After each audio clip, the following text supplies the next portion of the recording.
L'eau, s'il vous plaît. Yeah. Oh, yo, yo, yo, yo. Check ça, mon frère. C'est gâté. Je percute 2 secondes après, ouais, je sais que c'est... Je suis un Renoir, c'est normal. Ça va les gens ou quoi? On dit quoi? On dit quoi?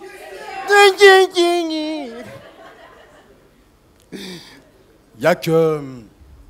franchement, entre nous, c'est pas chiant d'être pauvre. Sérieux? Quand t'es pauvre, t'es toujours entre le à peu près ou la... Hé, hé, hé! Oh. Applaudissez là, la bavarde.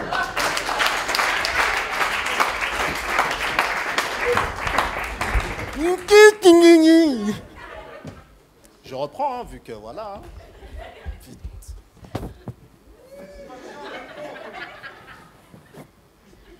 Comme je disais bien. C'est pas chiant d'être pauvre, franchement. Franchement, c'est... Toi, tu parles là. Ça dépend. Ça, c'est des pauvres qui parlent, vous avez vu? Voilà, la pauvreté, elle fait parler, tu vois. Aigri, quoi. C'est trop chiant d'être pauvre. Je te jure, t'es toujours entre le à peu près et la contrefaçon. Sincèrement. Par exemple, si tu veux manger une tarte aux pommes, t'es obligé de te débrouiller entre du 4 quarts et de la compote.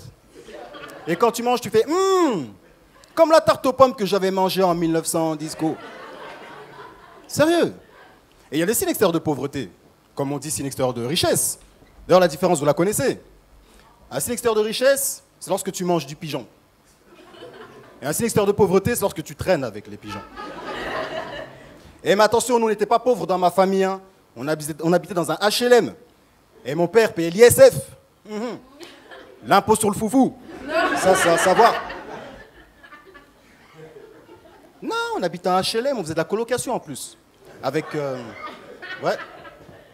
Avec la Cafard Family. Une grande famille.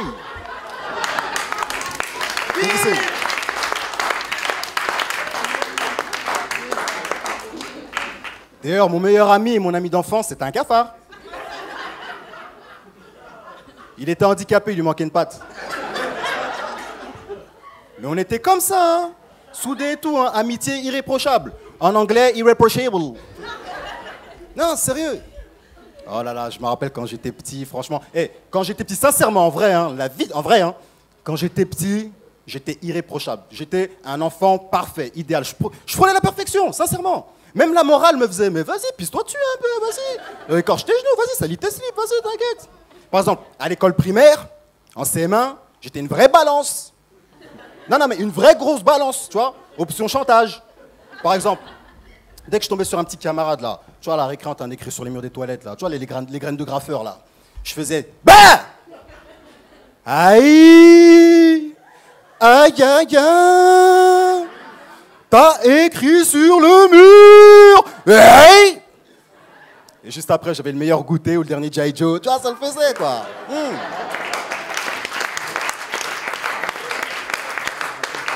Mais parfois, je tombais sur des petits rebelles, tu vois. Alors, je sortais le mot magique. Maîtresse! Super. Et ouais, c'est comme ça, l'école de la République. T'apprends le vice aussi. Mais des fois, t'apprends des mauvaises nouvelles. Par exemple, moi, ma vie a basculé. Le 30 août 1997. Il y en a qui se rappellent de cette date, non? Le 30 août 1997 correspond à l'arrêt du club Dorothée. Oh Seigneur! Lorsque le club Dorothée s'est arrêté, ça a été le début de la fin, je te jure. Toi aussi, t'es grave. Ça a été le début de la fin, je te jure. Ça a été la débandade. Ça a été la fin pour plein d'enfants.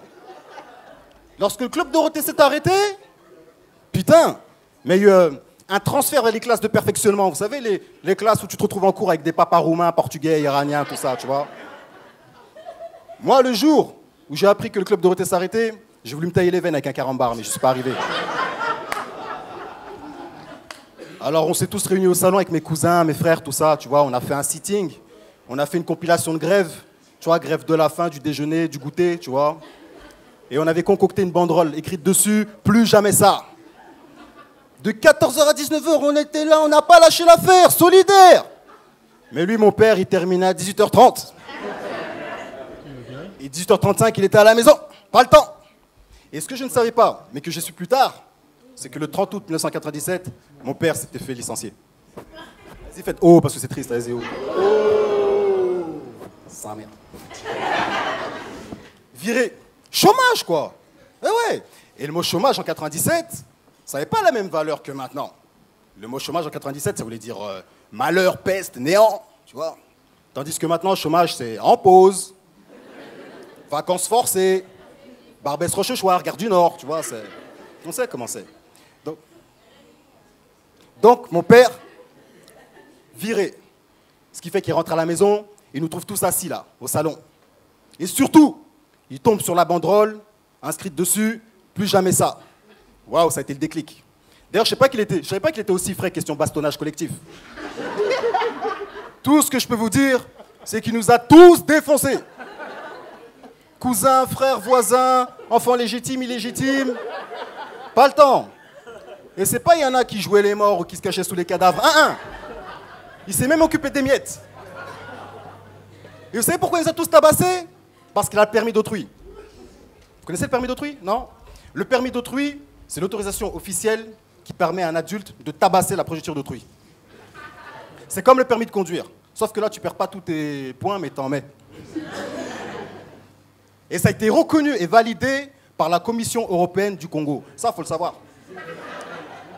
Ah non, le Club Dorothée, c'est du lourd. C'était du lourd. Le Club Dorothée, c'est-à-dire Ariane, Corbier, Jackie, les musclés, Bioman, Tom Sawyer, Rémi sans famille, Princesse Sarah, Miskine Princesse Sarah, Gigi. Gigi, waouh. Gigi, mais ça a formé les petits enfants, les petits garçons, ça. Vous vous rappelez Gigi, quand elle se transformait, elle devenait femme et tu voyais ses petites fesses blanches, mais plates, mais blanches, mais plates, mais blanches, mais plates. Mais bon, tout ça, ce n'est que nostalgie. Les temps sont passés maintenant. Parce que c'est qui maintenant la star des enfants? C'est qui? C'est qui? Ah, quitte là, toi. C'est qui? Toi aussi, fuis là-bas, expulsion, allez. Non, bébé Lili. Bah ouais, bébé Lili, la star des tout petits. Bébé Lili, là, le petit bébé qui chante, là, vous savez. Il vient à peine de naître, mais il fait déjà de la tectonique, t'as vu? C'est fort, ça. J'ai l'impression que bébé Lili, c'est un mixage c'est un mini Paris Hilton avec la coupe de Britney Spears et le regard de Terminator, tu vois. C'est risquant aussi. Bébé Lili. Et les enfants pleurent, ils font des caprices pour l'avoir. Mais il y a des parents qui ont déjà trouvé la parade et qui se vengent et qui font « Non, tu n'as pas été gentil. Toi, tu n'auras pas bébé Lili. Toi, tu auras bébé Abdoulaye. » Bébé Abdoulaye, c'est comme bébé Lili. Sauf que lui, c'est pas la star des petits-enfants, mais c'est la star des associations humanitaires. D'ailleurs, il a été récompensé, hein. Il a eu le prix Arche de Zoé. Ah ouais, faut le savoir, ça. Ok.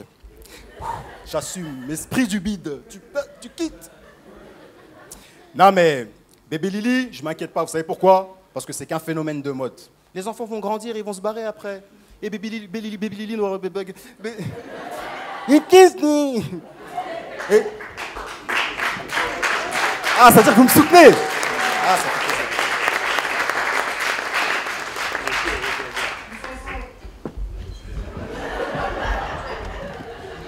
Ouais, mais pas pour toi, mec. Pas pour toi. Pour les miss, ouais, mais pas pour toi. Vous voulez une chanson? Non, bah ça sera pas pour aujourd'hui. Bébé Lili n'aura plus de fans. Quoique si. Il y a un fan qui lui lâchera pas l'affaire, ça c'est sûr. C'est Michael Jackson. On dit quoi? Eh ben j'y vais.